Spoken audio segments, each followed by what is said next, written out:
বাবু, বাবু, কয় এদিকে তাকাও। হ্যাঁ নাও তোমার GT6। হ্যাঁ,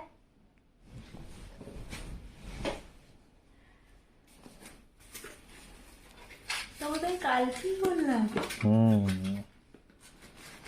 তাড়াতাড়ি কি করে অর্ডার করলে? খোলো।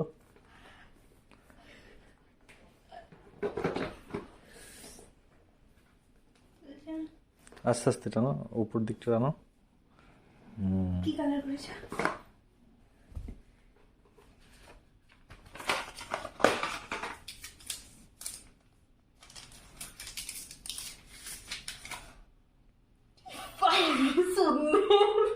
এইটা সিরিয়াস, আমার মাথার বুঝে ব্যাপারে। তুমি এইটা দেখো খালি। দেখছি, এবার তোমাকে আমি কাল বললাম, তুমি কখন অর্ডার করলে? অর্ডার করে দিয়েছি কালকে রাতেই। স্ক্রিন দেখো, ফোনটা হাত দাও খালি একবার, এখানটা দেখো খালি। এটা ওপেন বক্স ডেলিভারি ছিল, সেই জন্য খুলতে হয়েছে। বাট আমি কালকে বললাম।